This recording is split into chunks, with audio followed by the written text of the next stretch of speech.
পশ্চিম কোকৰাঝাৰ জিলা সমিতিৰ এনেকুৱা এখন গভীৰ গুৰুত্বপূৰ্ণ দায়িত্ব মই অৰ্পণ কৰাৰ কাৰণে মই সকলোৰে ধন্যবাদ জ্ঞাপন কৰি সকলোৰে সহায় সহযোগিতা মই আশা কৰিছোঁ। আৰু মই নতুন সভাপতি হিচাপে মই এইটোৱে ক'ম যে আমাৰ অঞ্চলত আমাৰ জনগোষ্ঠীটোৰ বিভিন্ন সমস্যাৰে জড়িত হৈ আছে। তো আমি প্ৰথম পদক্ষেপ ল'ম যে আমাৰ এই ধৰ্মীয় সংখ্যালঘু জনগোষ্ঠীটো বিশেষকৈ শিক্ষাৰ ক্ষেত্ৰত পিছপৰা। তো আমাৰ এই নতুন সমিতিখন আমি প্ৰথমে প্ৰস্তাৱ লৈছোঁ যে শিক্ষাৰ ক্ষেত্ৰত বিশেষকৈ আমাৰ এই সমিতিখনে শিক্ষাৰ ক্ষেত্ৰত গুৰুত্বপূৰ্ণ ৰাখিব, শিক্ষাৰ ক্ষেত্ৰত চকু ৰাখিব। আমাৰ এই অঞ্চলত কেনেকৈ শিক্ষাৰ দিশত আগবাঢ়ি লোৱা যায়, আমাৰ ল'ৰা ছোৱালীবিলাক কেনেকৈ শিক্ষাৰ ক্ষেত্ৰত আমি নতুন কিছুমান পদ্ধতি লৈ বা আমাৰ এই অঞ্চলৰ শিক্ষাৰ ক্ষেত্ৰত আমি নজৰ ৰাখি বিশেষকৈ শিক্ষাৰ ক্ষেত্ৰত আমি যেনেকৈ হওক আমাৰ মানুহখিনি শিক্ষিত কৰাৰ কাৰণে আমি যথেষ্ট লাগি থাকিম। আৰু দ্বিতীয় কথা হ'ল যে আমাৰ সমাজত যিটো এটা বাল্য বিবাহ লৈ আমাৰ সমাজটো বহুত এটা জগৰীয়া হৈ গৈছে, যে মুছলমান সমাজত বিশেষকৈ বেছিকৈ হৈ আছে।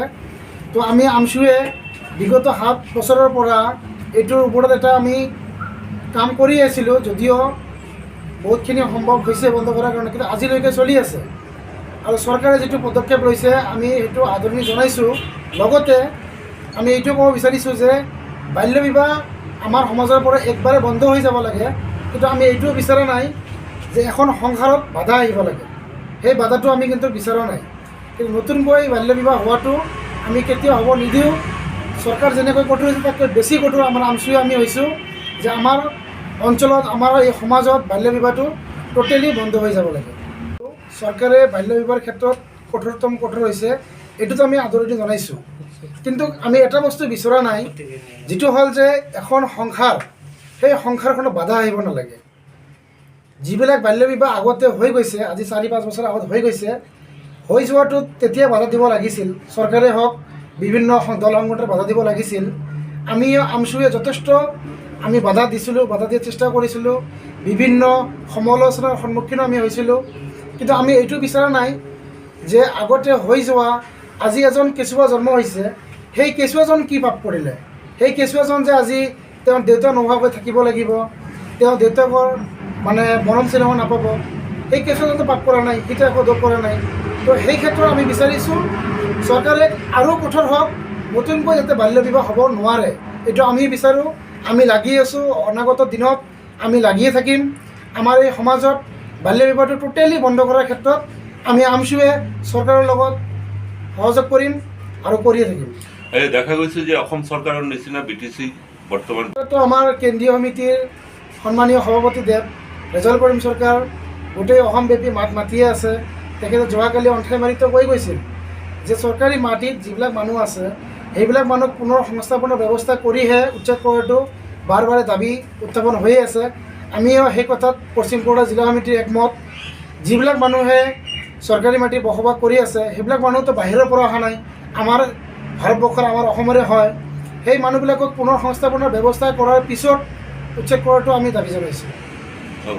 এই পশ্চিম কোকৰাঝাৰ জিলা সমিতিৰ অন্তৰ্গত সমূহ ৰাইজক মোৰ তৰফৰ পৰা মই সঁহাৰি বিচাৰিছোঁ, মই উপদেশ বিচাৰিছোঁ যে আপোনালোকে আমাৰ এই নতুন সমিতিখনক সহায় সহযোগিতা কৰিব। তো আমি পশ্চিম কোকৰাঝাৰ জিলা সমিতিৰ অন্তৰ্গত যিবিলাক আমাৰ ৰাইজ, সিহঁতৰ কাৰণে আমি 2-3টা পদক্ষেপ কাৰ্যসূচী ল'ম বুলি সিদ্ধান্ত লৈছোঁ। কেন্দ্ৰীয় সমিতিৰ নিৰ্দেশ মৰ্মে আমাক যিবিলাক নিৰ্দেশ দিয়া আছে সেইখিনিৰ ওপৰতে আমি কাৰ্যসূচীটো ল'ম বুলি কৰিছোঁ। যেনেকৈ ধৰক আপোনাৰ এতিয়া প্ৰচলিত এটা চলি আছে বাল্য বিবাহ। বাল্য বিবাহ আমি মুখ্যমন্ত্ৰীক সিদ্ধান্তটো আমি আদৰণি জনাইছোঁ, বাল্য বিবাহ বন্ধ হ'বই লাগে, এইটো আমিও বিচাৰোঁ। কিন্তু দেখা গ'ল এই বাল্য বিবাহটো মুখ্যমন্ত্ৰী যেনেকৈ সপোনত দেখা নিচিনা এটা ৰাতি সপোনত চালে, পিছদিনা আপোনাৰ এই বাল্য বিবাহটো আপোনাৰ গোটেই অসমত এৰেষ্ট কৰিব বুলি এটা আপোনাৰ প্ৰশাসনক দায়িত্ব অৰ্পণ কৰি দিলে। ঠিক তেনেকুৱাটো আমি একচুৱেলি বিচৰা নাই। এইকাৰণে আমি বিচৰা নাই, সংসাৰ এটা অলৰেডি হৈ গ'ল। সংসাৰটো হৈ যোৱাৰ পিছত এইখিনি এই ৰাতিৰ ভিতৰতে ইমান মানুহ এৰেষ্ট কৰাৰ সিদ্ধান্ত এটা ল'লে এইটোত আমি একমত নহয়। এইকাৰণে নহয়, সংসাৰ এটা অলৰেডি বান্ধিছে, ল'ৰা ছোৱালী আছে। এতিয়া যিদিনাৰ পৰা এৰেষ্ট আৰম্ভ কৰিছে, যদি এক ৰাতিতে হিমন্ত বিশ্ব শৰ্মাৰ নিৰ্দেশ মৰ্মে ইমান মানুহ এৰেষ্ট কৰিব পাৰে, তেনেহ'লে আইনটোতো আগৰ পৰাই যিহেতু দিয়া আছিল, তেতিয়া পুলিচ অপশ্যন হৈ আছিল নেকি? তেতিয়া চাব লাগিছিল বস্তুটো। আমিও এইটো বিচাৰিছিলোঁ, এদিনতো ইমান একশ্যন হ'ব পাৰে। যদি বাল্য বিবাহ আপোনাৰ এদিনতে যি জেগাত বাল্য বিবাহ হৈ আছে, তাতেই কিন্তু একচুৱেলি প্ৰশাসনে লগে লগে এৰেষ্ট কৰিব লাগিছিল। আজি যিটো অপ্ৰীতিৰ সৃষ্টি হৈছে গোটেই অসমত, আপোনালোকে জানে সৰু কেঁচুৱা এটা যোৱাকালি মৰিছে থানাৰ জেলৰ সন্মুখত, থানাৰ সন্মুখত আমিও গম পালোঁ অকণমান। কেঁচুৱা এটা মৰিছে, তাৰপিছত মানে কিছুমানে ফাঁচিও দিছে।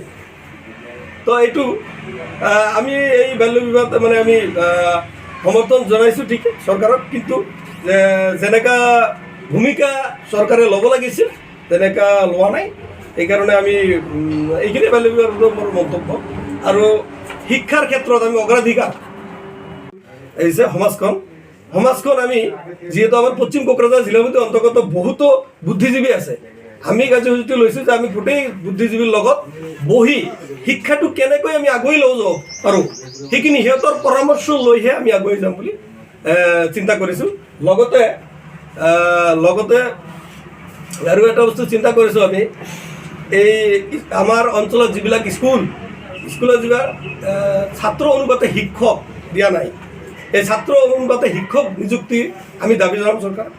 সিহঁতে যাতে ছাত্ৰ অনুযায়ী শিক্ষক নিযুক্তি দিব পাৰে। সেই সিহঁতে আপোনালোকৰ লগতে আমাৰ সহযোগিতা লাগিব। আপোনালোকৰ সহযোগিতা লৈ আমি শিক্ষাৰ কথা আগুৱাই যাম বুলি চিন্তা কৰিছোঁ।